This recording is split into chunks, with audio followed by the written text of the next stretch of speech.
오늘은 너희가 수능을 준비할 때 인강학원 자습을 각각 어떤 비율로 하는 게 제일 최적화된 공부 방식인지를 알려줄게. 우선 크게 인강과 학원을 하나로 묶은 다음에 그걸 수동성이라고 정의하고 자습은 능동성이라고 정의해.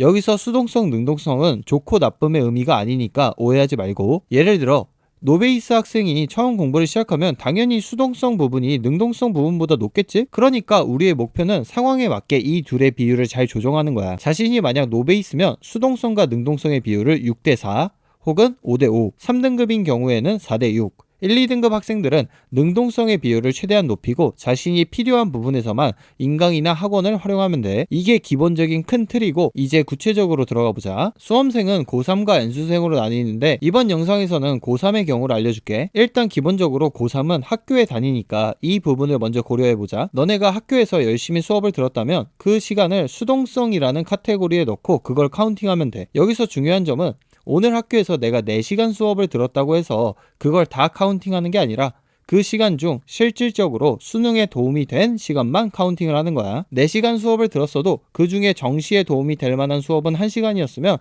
그것만 카운팅하라는 거지. 그리고 학교에 일찍 등교하거나 수업 시간에 자습을 했다면 그 시간은 능동성 카테고리에 카운팅하고, 그런데 만약 자신이 자습 시간에 혼자 공부한 게 아니라 인강을 들었다면 그 시간은 수동성 카테고리에 카운팅을 해. 이렇게 학교가 끝나고 집에 오면 보통 5시 정도 되니까 그때부터 계산을 해볼게. 쌤의 개인적인 추천은 너희가 아침부터 열심히 공부했다는 가정하에 공부를 오후 10시에는 끝냈으면 해. 아무리 늦어도 11시 이후까지 하는 건 추천하지 않아. 그러면 학교가 끝난 너희한테 5시간에서 6시간 정도가 주어지는데 이 시간을 어떻게 활용하느냐가 핵심이 되겠지. 우선 쌤은 학원보다는 무조건 인강을 추천하는 사람이야. 그 이유는 3가지인데, 첫 번째로 학원까지의 왕복 이동 시간 때문이야. 요즘은 특히 강남에 살지 않아도 다 대치 쪽으로 수업을 들으러 많이 가잖아. 그런데 2시간 수업을 듣기 위해서 왕복 이동 시간 2시간을 쓰는 게 과연 합리적일지 한번 생각해보면 좋겠어. 두 번째 이유는 연속성이 없어지기 때문이야. 예를 들어 안 그래도 부족한 5시간 정도의 자기 공부 시간을 쭉 이어서 사용하는 게 아니라 계속 중간에 단절이 되기 때문에 효율성 측면에서 정말 최악이지. 마지막으로 인강에 비해 학원은 너네가 정말 필요한 수업이어서 듣는 게 아니라 그저 다른 학생들이 다 다니니까, 혹은 부모님이 다니라고 했으니까, 이런 이유로 기계처럼 다니는 학생들이 많아서 이 부분도 꼭 성찰해봐. 그래서 결론은 정말 자신이 인강으로는 도저히 안 되겠다 하는 사람만 학원에 다녔으면 좋겠어. 그리고 학원에 다님으로써 어쩔 수 없이 허비되는 시간은 자신이 책임지고 꼭 채우도록 하고, 예를 들어 왕복 시간이 2시간이야. 그럼 가까운 학원으로 바꾸던지, 그럴 수가 없다면 학원을 끝나고 왔을 때 피곤하다고 바로 놀지 말고 그만큼의 손실을 메꿀 노력을 해. 즉 너의 선택에 책임을 지라고. 사실 고3인데 학원을 아예 안 다니고 인강만으로 한다는 건 심리적으로 매우 불안하기도 하고 부모님들이 찬성하지 않을 걸 알기 때문에 학원을 완전히 인강으로 대체하라는 말은 너희한테 잘 들리지 않을 거야. 그러니 학원과 인강의 비율을 반반으로 유지하는 게 가장 현실적일 거야. 대신 공부를 하다 보면 의지도 향상되고 좀 더 연속성 있고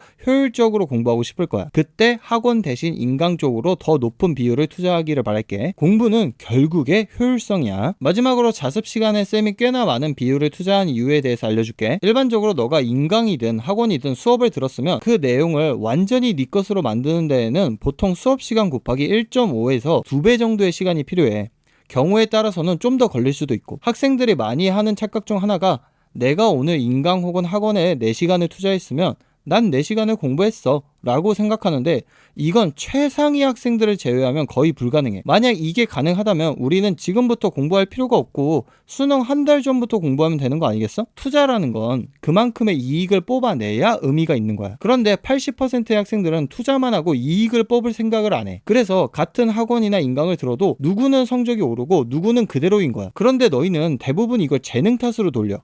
물론 재능이 있는 학생들은 너가 10을 받아들일 때 20을 받아들이겠지. 그런데 그건 걔네고 우리는 우리가 할 수 있는 최선을 다해봐야 되지 않겠어? 그러니 제발 공부를 재능 탓으로 돌리기 전에 너가 그 투자를 이익으로 뽑아내기 위해 얼만큼 노력했는지를 성찰해봐. 지금이라도 이 영상을 봤다면 꼭 수업을 듣고 나서 그걸 체화할 수 있는 자습 시간을 확보하길 바래. 한 가지 긍정적인 소식은 이 체화 과정이 초반에는 1.5배, 2배의 시간이 걸리더라도 너가 이 과정을 꾸준하게 실천하게 되면 어느 순간부터는 이 시간이 단축될 거야.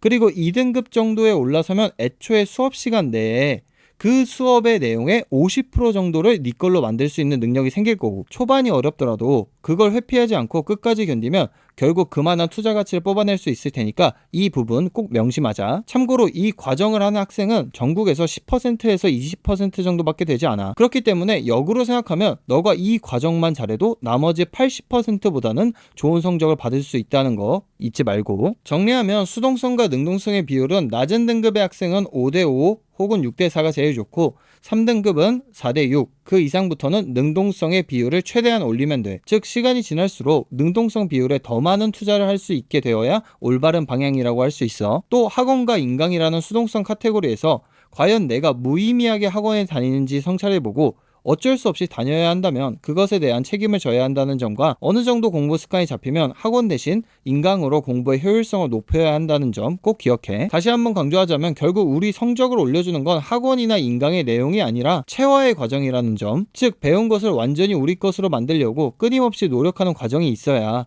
우리 성적에 변화가 생기고 공부를 지속할 수 있는 원동력이 생긴다는 거야. 이 습관이 형성되기까지 힘들다고 중간에 포기하지 않고 앞으로 나아가면 그 끝은 달콤한 결과가 있을 거야. 학원이나 인강은 공부에 있어서 보조바퀴이기 때문에 그거에만 목매달지 말고 그걸 활용해 진정으로 성적을 올릴 수 있도록 나아가는 연습을 하자. 지금 쌤이 한 말들을 굉장히 자주 생각하고 100번은 돌려서 영상을 봐봐. 그러면 너 스스로가 어떻게 해야 성적이 오르는지 깨닫게 될 거야. 그럼에도 너희가 쌤 말을 안 듣고 시간을 허비하고 6월쯤 돼서 자기 어떻게 해야 되냐고 물어보는 그런 일은 발생하지 않았으면 좋겠다. 그럼 오늘 하루도 열공하기를 바랄게. 안녕.